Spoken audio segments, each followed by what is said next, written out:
Hey, what's up guys, it's Bakes, and thank you for joining me again for one of my random horror reviews. Today's movie is a film from Turkey. It's one that I have seen before, but it's been a little while since I last checked it out. It's from the year 2015, so it would have roughly been around that time, maybe a year later since I last watched it. So it has been a little while, but I decided to pull it off the shelf, give it a rewatch. Today's movie is titled Baskin, or Baskin, I'm not entirely sure how it's pronounced. I always call it Baskin. Maybe I'll slip up and call it Baskin, I don't know, but yeah, that is today's movie. Before we get into my thoughts of Baskin, we'll quickly go into the plot for this one. So, we follow a group of police officers, I believe there's 6 of them, something like that, and they're called to a job late one night.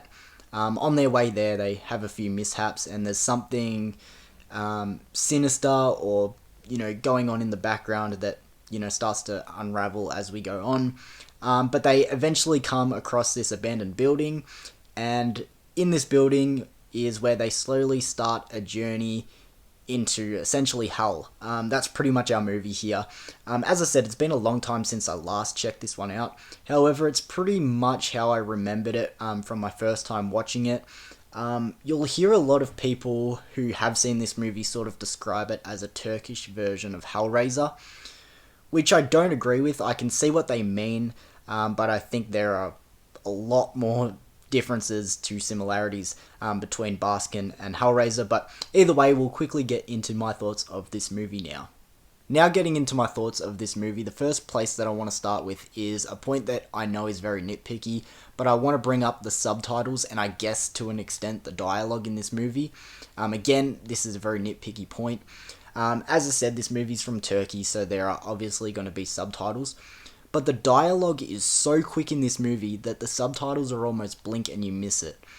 And it was so tricky to try and keep up with it. Now, whenever I watch foreign movies, I'd much prefer to read the subtitles than have it dubbed. I just find the dubbing to be distracting, like when the words don't match up with their mouths, or, it just doesn't fit for me. I'd much rather read subtitles. But as I said, it just flew by. It was super tricky. And it got to a point where it was almost frustrating because I felt like I was missing something in the plot and I could have understood it a bit better if, I could keep up with the words at all times. But to continue on to that, to a more serious point for this movie, I feel like there was something missing from this movie that maybe I just wasn't understanding. It just sort of feels like this movie is a bunch of stuff happening, but nothing else.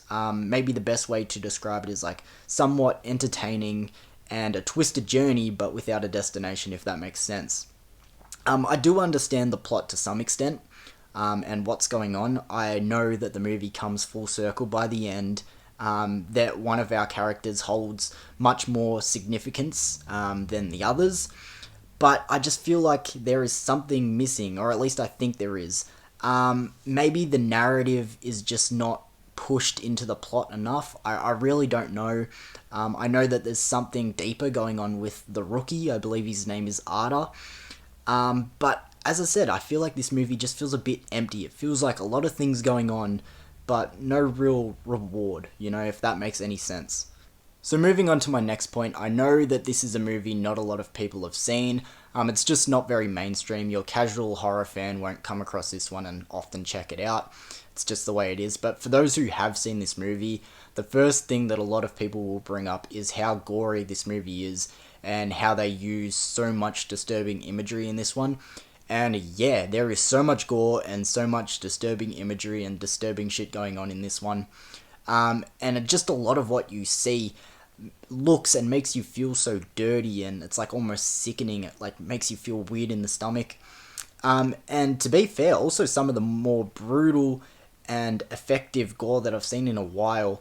And I put that down to the fact that it's actually impactful and beneficial to the movie. And what I mean by that is sometimes with these gory, disturbing movies, it's just gross and over the top for the sake of it.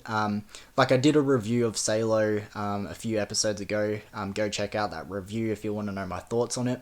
But I spoke about how I just feel like it had gross, brutal, disturbing shit just for the sake of it, and it really didn't, benefit the plot in any way. I feel like the gore and disturbing imagery and all that sort of shit in this movie at least benefited the film and, pushed it to that next level, which I really enjoyed. Moving on to the acting, the performances all seemed pretty solid. Sometimes with these foreign movies, I feel like the performances can sort of get lost in translation, if that makes sense. It's a bit of the dialogue that, you're not understanding and all that, a little bit of it can get lost, but all the performances seemed pretty good. I really liked our antagonist in this movie. I believe he had no makeup on his face. He is just a very unique looking individual. I can't remember the actor's name, but yeah, if you want to know what he looks like, just search up Baskin and check out the villain in this movie, because yeah, he's very unique looking. I say surprisingly with a question mark, but great cinematography in this movie, great shots, great set design. This movie looks beautiful, and I know I just said that there's lots of disturbing imagery, but I mean there's pops of like neon lights. It's very like indie lighting, lots of neons shining through. The lighting in this movie was great. And while I stay on the topic of indie, the score was very indie as well. Just lots of synth. And it really suited the movie as well. And I don't mean to sound mean by saying surprisingly question mark, but it really caught me off guard rewatching it this time. I was like, wow, the cinematography, the shots, the lighting, the music is really, really good in this movie. It had lots of style that, again, benefited the movie really well.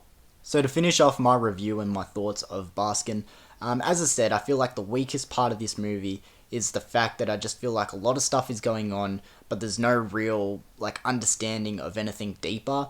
Like, I understand that they're trying to tell a deeper story. Maybe I just don't understand, but a little part of me just feels like it's the movie not translating well enough into the plot of what's going on. Yeah, to me, that's just the weakest part of this movie. I would just like to have a better understanding of what's going on in this movie. But otherwise, the style, this movie, as I just said before, it looks great. The lighting, the music, the shots, the cinematography, it's all great.